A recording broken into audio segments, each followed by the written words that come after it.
Hi everyone, welcome to this March monthly update for the Wellington marketplace for March 2021 versus March 2020.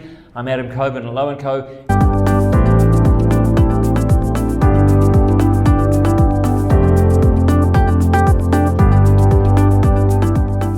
We are seeing the very hot market continuing, however some early signs that the price growth may be slowing in the last month or so. Also remember that last March in 2020, of course we had the COVID lockdown starting from the end of March, so the last week of March closed the market down a bit, and so that does have a bit of an impact on the numbers.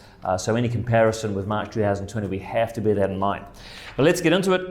Median sale price, March 2021, $882,700 versus March 2020, $711,000. That's a huge price increase, 24%, consistent with what we've been seeing in the last few months or so. And interesting to see that median price levels were all around $800,000 for 4 months between October, November, December, and January, and then it just leapt up in February to $895,000 and then down a little bit to $883,000 in March. So for 4 months hanging around that $800,000 level, and then for the last 2 months just under the $900,000 level. So definitely a big jump there.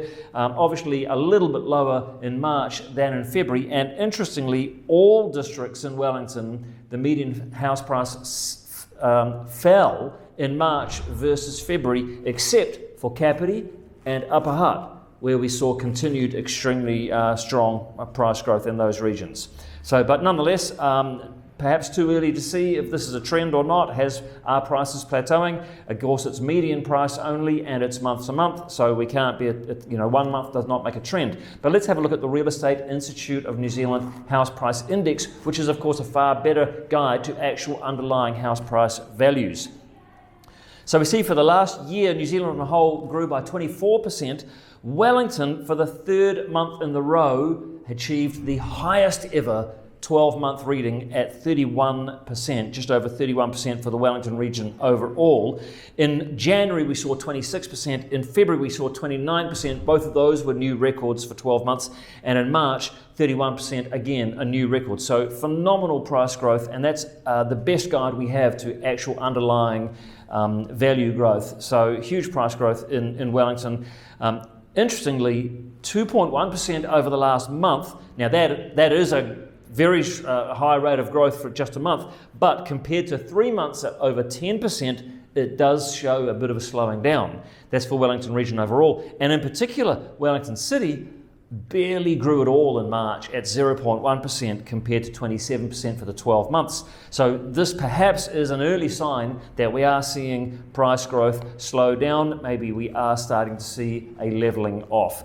And despite the government announcements of the 23rd of March, where we would certainly expect to see investor demand dampen, too early to tell whether that's really had an impact, because of course this is only 1 week.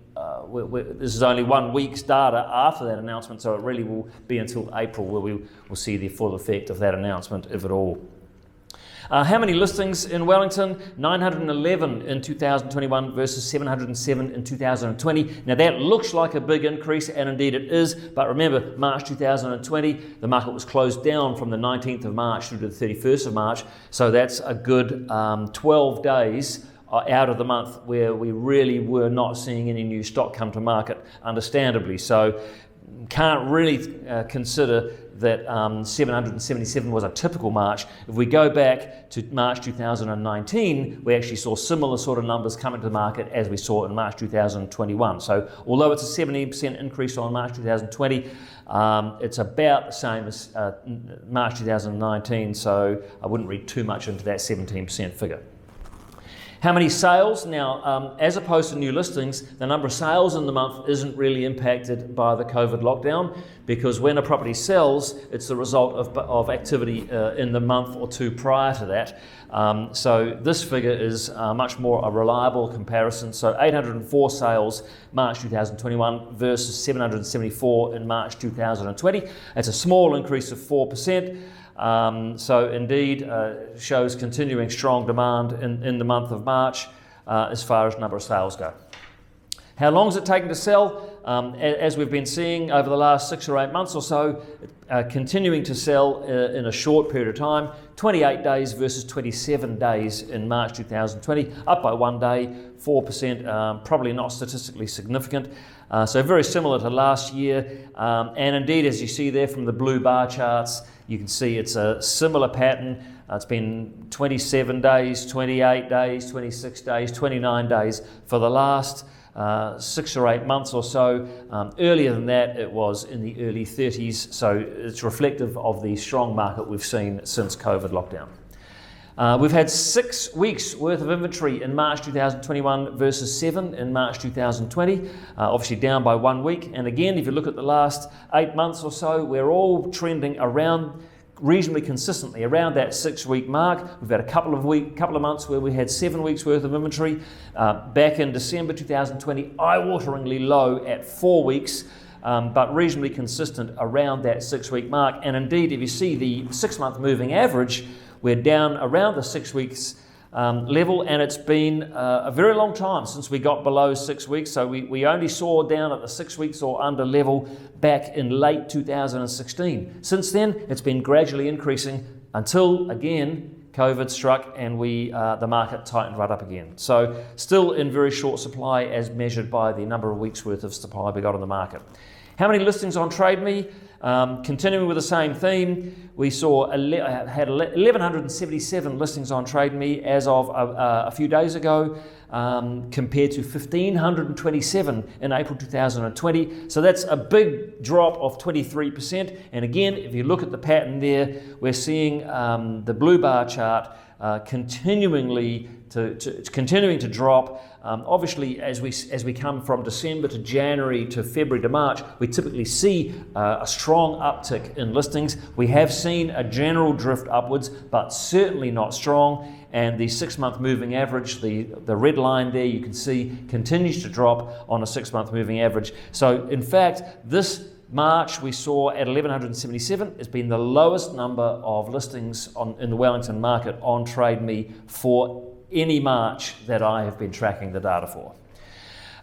So I just want to stop now and think, has there been any change in activity levels as a result of the government announcement on the 23rd of March? We would certainly expect investor demand at least to dampen.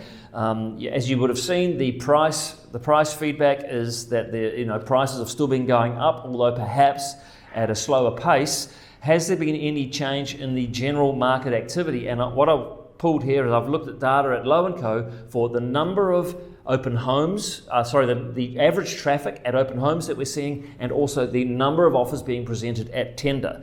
So if we look firstly at the open home traffic, you can see here that with the blue bar chart, the number of open homes has been reducing consistently from the start of February throughout to sort of mid to late April, last week, and that's just consistent with general seasonal trends. As we come out of summer, the number of properties on the market, or the number of open homes that are happening, tends to reduce a bit. There are slightly fewer new listings coming to the market as we come out of summer and into autumn, and so that's not inconsistent with normal patterns. I wouldn't put that down to the government's announcement. And if we look at the line there, the blue line, that shows the average open home traffic. So you can see that it's up and down from week to week, but it certainly hasn't dropped off as a result of that 23rd of March announcement.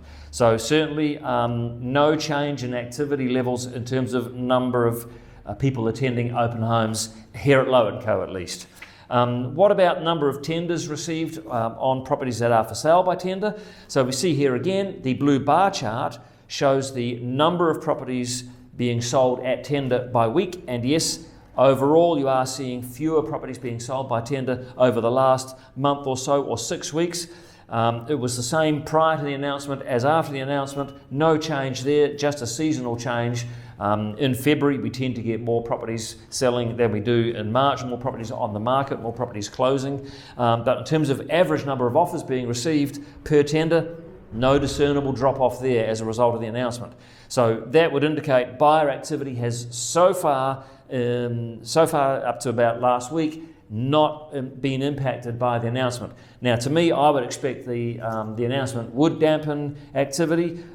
Certainly, the numbers so far do not support that. Obviously, it's still early days, and it'll be interesting to see how that pans out over time. I have heard anecdotal evidence from other agents and so on in the industry who are saying that there has been a slow off of activity, but the numbers at Lowe Co so far don't indicate that.